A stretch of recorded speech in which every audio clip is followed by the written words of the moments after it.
नमस्कार, मैं बीके राठौर। आज आपको पढ़ाऊँगा गॉस की प्रमेय की न्यूमेरिकल।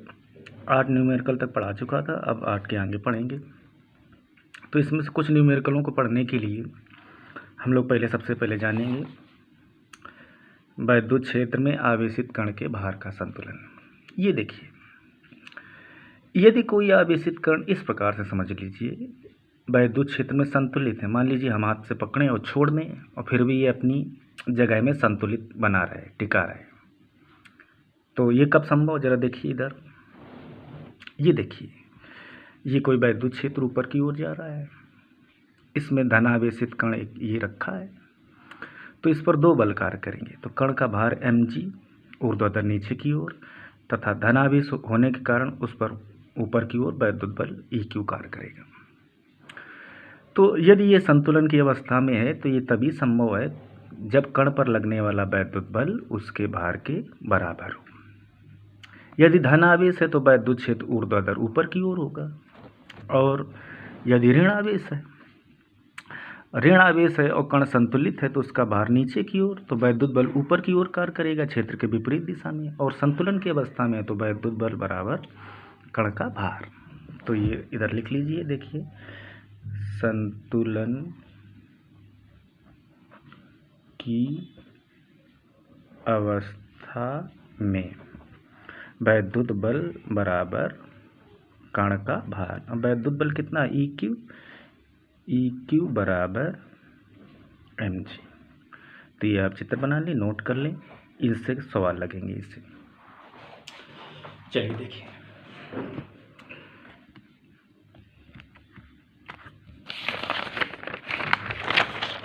हम सवाल पर पहुंचते हैं। तो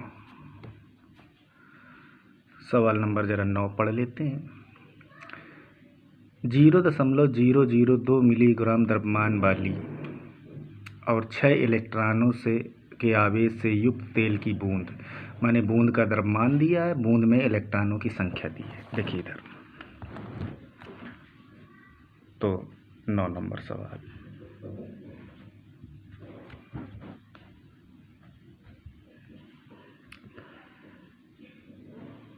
द्रव्यमान m बराबर 0.002 मिलीग्राम। अब इस मिलीग्राम को किलोग्राम में बदलेंगे तो 0.002 मिली में होते हैं 10⁻³ और ग्राम में कितने किलोग्राम होते हैं? 10⁻³ किलोग्राम। ये आपका हो गया द्रव्यमान, किलोग्राम में हो गया। आगे देखिए, 6 इलेक्ट्रॉनों से युक्त, तो इलेक्ट्रॉनों की संख्या n बराबर कितनी है? 6। आगे सवाल देखिए, कह रहा है स्थिर लटकी है, वैद्युत क्षेत्र की तीव्रता ज्ञात कर लें। E बराबर वाट। स्थिर लटकी माने संतुलन की अवस्था है, तो संतुलन की अवस्था में क्या होता है? हमने बताया EQ बराबर mg। तो हमें E चाहिए, E तो Q बट्टे में आ जाएगा, तो E बराबर mg बट्टे Q।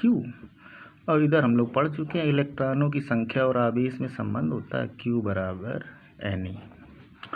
तो E बराबर m का मान mg बट्टे Q की जगह क्या हो जाएगा? Ne बराबर m का मान देखिए कितना है, ये ऊपर लिखा है 0.002 गुणा 10⁻⁶ हो गया 3 और g का मान नहीं दिया है तो 9.8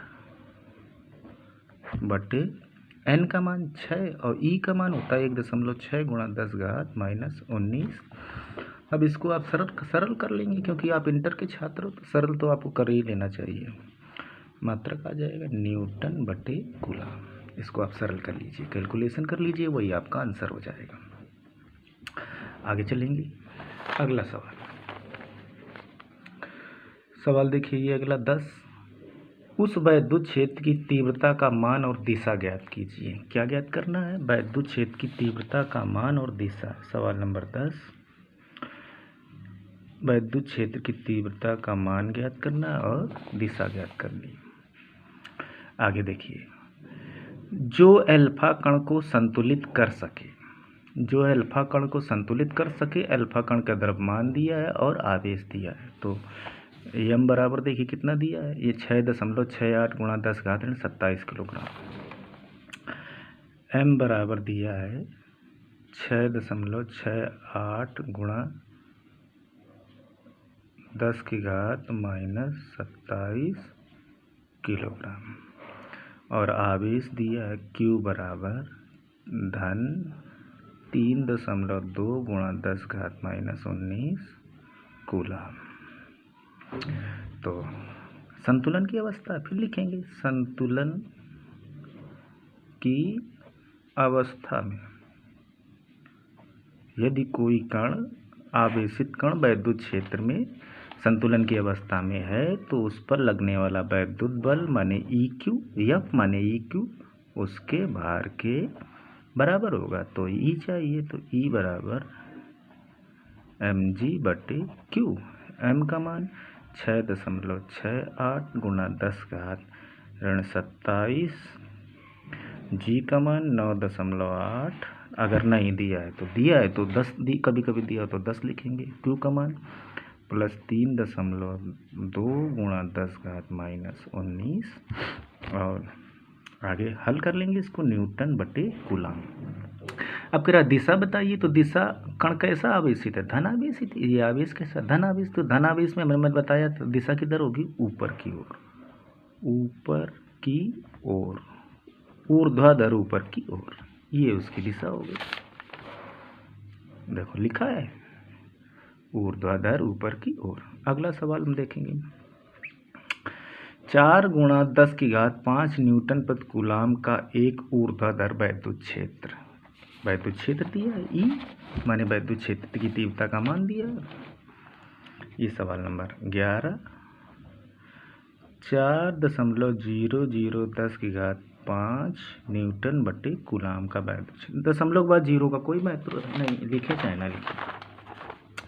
आगे देखिए सवाल में, ये 1 गुणा 10⁻4 किलोग्राम की जल की बूंद, तो m बराबर 1 गुणा 10⁻4 किलोग्राम जल की बूंद को गिरने से रोकता है। बूंद पर आवेश का मान ज्ञात करना है, तो माने Q बराबर ज्ञात करना है। तो गिरने से रोकता है माने संतुलन की अवस्था में, तो संतुलन की अवस्था में EQ बराबर mg, तो Q ज्ञात करना है, E बट्टे में आ जाएगा mg/E।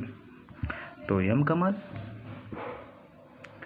मान 1 गुणा 10⁻4, g का मान 9.8 और E का मान 4 गुणा 10⁵5। बस बहुत आसान है इसे सरल करना, कूलम उत्तर आ जाएगा। आगे देखिए अगला सवाल 12 नंबर। 500 न्यूटन/कूलम, ये देखिए 500 न्यूटन/कूलम के वैद्युत क्षेत्र में इतने सेमी त्रिज्या, ये सवाल नंबर है 12। E बराबर दिया है 500 न्यूटन/कूलम, त्रिज्या R दी है, कितनी त्रिज्या दी है? 10⁻4 सेमी। मीटर में बदल लो, 10⁻2 का गुणा करेंगे तो 10⁻6 मीटर हो जाएगा। आगे बूंद पर आवेश की गणना करनी है, Q बराबर वाट। ठीक, तो बूंद एक गोलाकार होती है, तो बूंद का गोला तो बूंद का द्रव्यमान निकाल लेंगे। तो द्रव्यमान बराबर होता है आयतन गुणा घनत्व। तो बूंद गोलाकार होती है तो गोले का आयतन हो गया 4/3 पाई r³ × d। बस, तो बराबर इधर आ जाइए